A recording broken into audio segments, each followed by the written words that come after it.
नमस्कार, चंद्रकांत भी भट्ट अमेरिका से।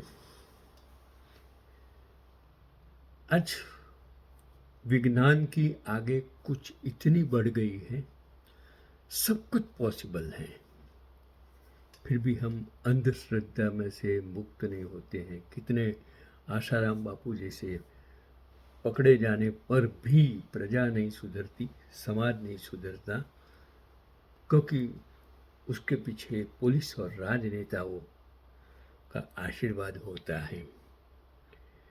दूसरों की किस्मत बांटने वाला बदमाश खुद का अंत न भांप सका, नासिक पुलिस के आगे फूट फूट कर रोया कैप्टन। सोचिए, नासिक दूसरों के भविष्य की भविष्यवाणी करते हुए वह अपने ही भविष्य को भांपने में नाकाम रहा। यह जुमला इन दिनों नासिक की गलियों में मशहूर स्वयंभू अंकशास्त्री और ज्योतिषी अशोक खरात उर्फे कैप्टन के लिए कहा जा सकता है। सालों तक रसूखदारों ने को अपनी उंगलियों पर नचाने वाले इस बदमाश को जब नासिक पुलिस ने अपनी कस्टडी में लिया तो उसका सारा आध्यात्मिक अहंकार आंसुओं में बह गया। पुलिस कस्टडी में उसकी भविष्य की पोल सब खुल गई, और जो जो आर्टिकल्स मैंने पढ़ा उसके मुताबिक गिरफ्तारी के बाद भी खरात ने शुरुआत में पुलिस को डराने की कोशिश की। उसने हवालात में पुलिस कर्मियों से कहा, मैं तुम्हारा भविष्य बता सकता हूँ, मुझे पता है आगे क्या होने वाला है, तुम घोर अपराध कर रहे हो। लेकिन नासिक पुलिस ने जब उसे उसी की भाषा में कानून का पाठ पढ़ाया तो उसकी सिट्टी पिट्टी गुम हो गई। पुलिस चाहे अमेरिका की तरह ईमानदार हो, नॉन करप्ट हो और उस पर पॉलिटिकल नेताओं का आशीर्वाद ना हो, तो सब कुछ वो मैंने देखा है। जुडिशरी, पुलिस तंत्र, सरकारी तंत्र अगर ईमानदारी से काम करने लग जाए तो 140 करोड़ की प्रजा वो सोने की चिड़िया जैसा देश भारत बन सकता है। लेकिन आज के सत्ता में बैठे इस दशक के इन नेताओं ने और 3 दशक गुजरात में बैठे इन नेताओं ने धर्म के नाम इतना नशा, इतना कैंसर और इतनी मार्केटिंग कर दी है कि आज शायद इन कोई भी इंसान कुछ भी बोले उनको या तो जेल में भेज दिया जाता है। शर्म करो, थोड़ी सी शर्म करो। वह बदमाश जो खुद को अजय समझता था, पुलिस की शक्ति के आगे घुटनों पर आ गया। प्रत्यक्षदर्शियों के और सूत्रों के अनुसार खरात पुलिस के सामने बच्चों की तरह फूट फूट कर रोने लगा और हाथ जोड़कर स्वीकार किया, नासिक जिला कानून का अभेद्य गढ़ है, वहाँ किसी भी की चतुराई नहीं चलती। उसका जो मामला गंभीर आरोप उस पर था, 67 वर्षीय पूर्व merchant navy officer Ashok Kharat पर एक 35 वर्षीय महिला के साथ 3.5 साल तक बलात्कार और शोषण करने का आरोप है। इतने सालों ये कर्नाटक का एक एमपी जिसके साथ विश्व गुरु खड़ा होकर प्रचार करता था, कितनी सारी औरतों के साथ उसने बलात्कार किया, घोर पाप किया।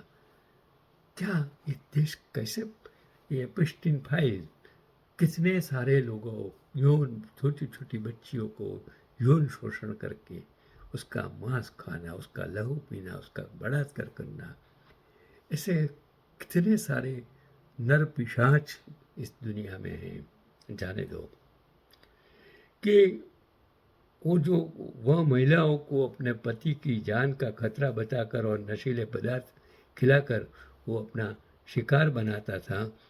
अश्लील वीडियो और उसका जो सबसे बड़ा हथियार पुलिस ने उसके पास से एक पेन ड्राइव बरामद की है जिसमें 58 आपत्तिजनक वीडियो मिले हैं और साथ ही उसके घर से एक पिस्तौल और कारतूस भी जब्त किया गया।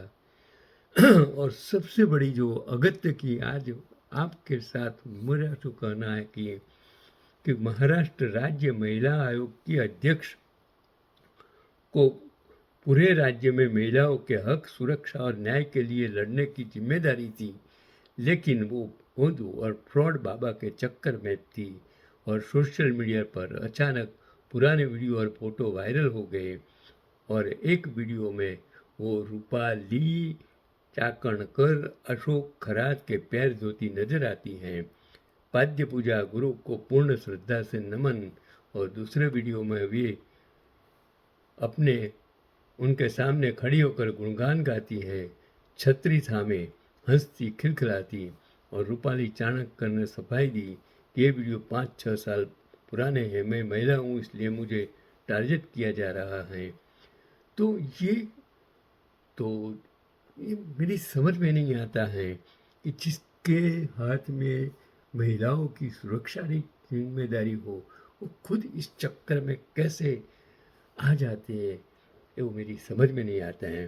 कि पुलिस के अनुसार पारडी इलाके के अशोक खरात के पास करीब 30 एकड़ जमीन है जिसकी कीमत लगभग 150 करोड़ रुपया की जा रही है और कहाडल वाड़ी और मीर गांव में भी करीब 45 एकड़ जमीन उसके नाम या परिवार के सदस्यों के नाम पर बताई जा रही है और कर्मवीर नगर में उसका एक आलीशान बंगला भी है, जबकि पाटड़ी और कोलाने शिवार में भी जमीन खरीदी गई है और गिरगांव में मंदिर के पीछे स्थित उसका भव्य फार्म हाउस भी चर्चा में है जिसकी कीमत 10 करोड़ रुपये है। और अशोक खरात का दावा है जिन्होंने मर्चेंट नेवी में करीब 22 साल तक काम किया और इस दौरान 150 से ज़्यादा देशों की यात्रा की और वह खुद को मर्चेंट नेवी का कैप्टन बताता है, जिसका 200 करोड़ का साम्राज्य ज्योतिष और अंक शास्त्र के नाम पर उसने नेताओं और उद्योगपतियों से संपर्क बढ़ाकर लगभग 200 करोड़ रुपये की संपत्ति खड़ी कर दी है।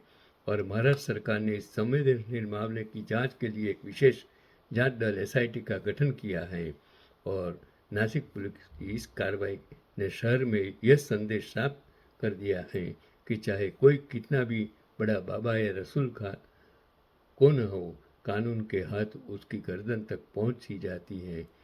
आज का पैगाम, अगर पुलिस तंत्र, अगर न्याय तंत्र, अगर सरकारी तंत्र ईमानदार और सचेत हो तो दुनिया की कोई ताकत नहीं भारत में कुछ भी कर सके। लेकिन आज इस दशक में भ्रष्टाचार रगो रग में फैल गया है।